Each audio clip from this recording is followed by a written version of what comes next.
All right, so episode 3. Um, Kirito's kind of made a little bit of a name for himself, and he went and saved this small. I wouldn't call it a guild. It's a party. It's like 5 people. Called like the Black Moon Cats or something along that lines. And he basically saved the weakest person, which is a girl named Sachi, and she used a shield. That's all she used at first. I don't know what you would do other than, like, I don't know how you kill anything. Well, I'm sure you can kill some things, but you know what I mean. You're not going to kill anything with a shield. Anything that really matters. Uh, so he saved her, and they as a group, they treated Kirito to like a toast or whatever, and they offered him a spot. And he was like, all right. Even though he's a loner, he's been solo his entire time. And granted, it hadn't been a really long time, but they're like, it's kind of inappropriate, but, what level are you? And he's like, oh, I'm around 20. And then they show later him looking at his stats, and he's like 40. And then they show him like a week later than that is like 48. So yeah, he's like, even 20 is above what they're at. So 40 is crazy, and then even higher than that is even crazier. But so he's lying about his level just so he can fit in with them. Because you being alone all the time sucks. And then he found this girl, Sachi. She was in the group, and she doesn't feel like she's part of it, and they want her to step out from just having the shield to being like an attacker with a lance, because it'll give you some distance from the enemy and this, that, and that. That's not her. I mean, she's like you can infer from the way that she talks and how she is that she's like maybe a middle schooler at best. And that's the thing that sucks, is because she openly confides into Kirito that she's afraid. She doesn't want to die. She doesn't want to fight, but she knows she has to. Even though actually she doesn't, but that's a different argument. Um, and she's in this group, and they expect her to pull her own weight a little bit better than just carrying a shield around and sometimes blocking an attack that honestly is only just going to hit her.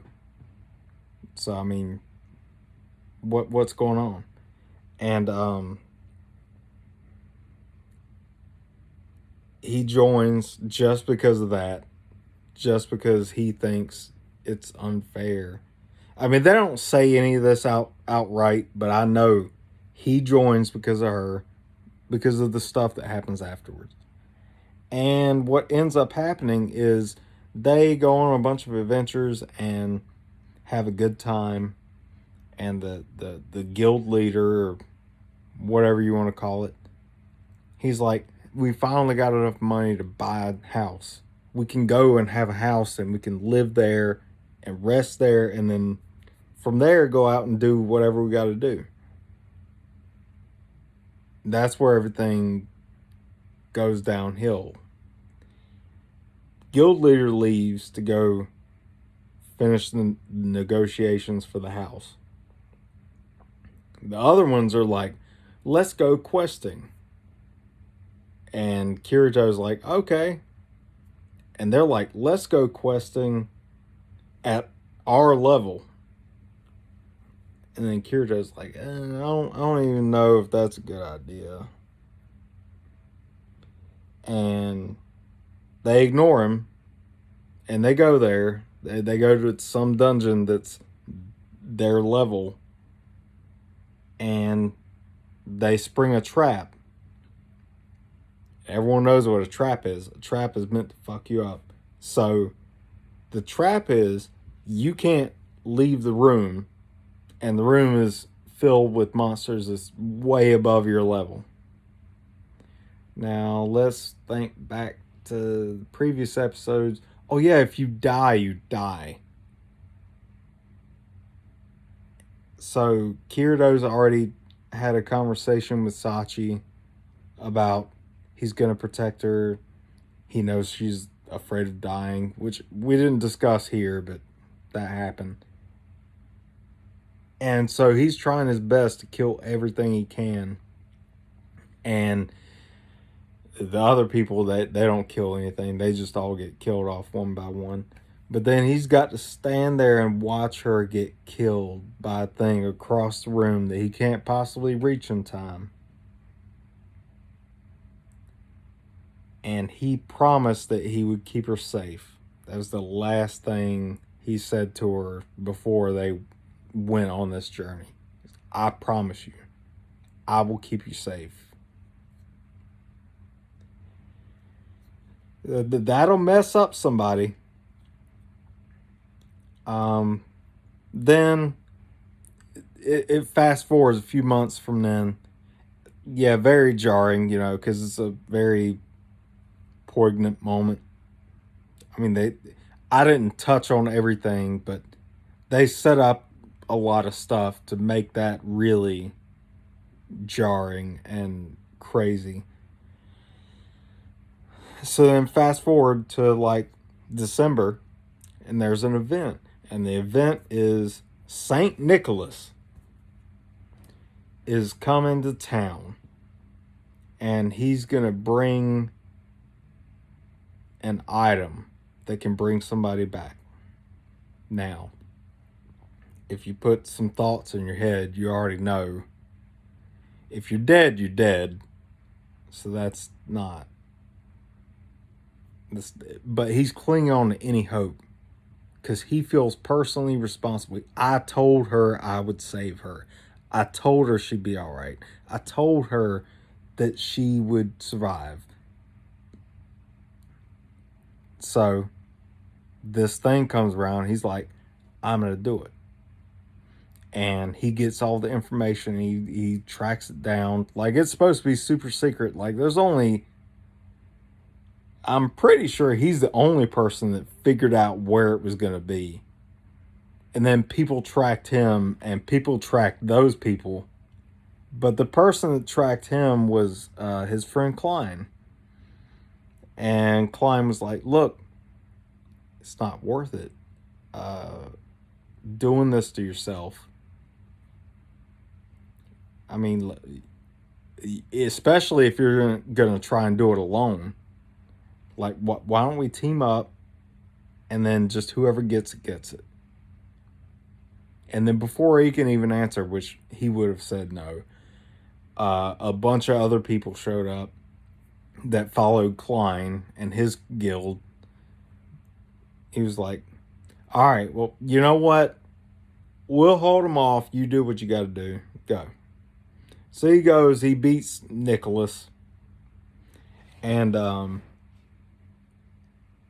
reads the description of the item, which does save somebody within 10 seconds of them dying. So he failed to save Sachi. He just throws it at Klein's feet, and he's like, there's your present. It's got no use to him. And then he goes home, and there's like a delivery or message or something that's like delayed. It was set for a specific date, and it's from Sachi. And she's like, Merry Christmas. I'm pretty sure I'll be dead by now. Don't blame yourself. She knew something was going to happen. Now, why she knew, I don't know. But she also knew that he was going to blame himself. And she was like, I saw at one point your level and everything, and I knew you were lying to everyone. You're not level 20 something. You're like level 50. And, whatever. I'm just glad that you were with me whenever you were with me. And I, please don't think that my death has anything to do with it was meant to be, basically. And that's like that's a episode 3. That's a weird take on everything. Like, I mean, you're getting very philosophical really quick in the series. And I mean, I liked it. I loved it.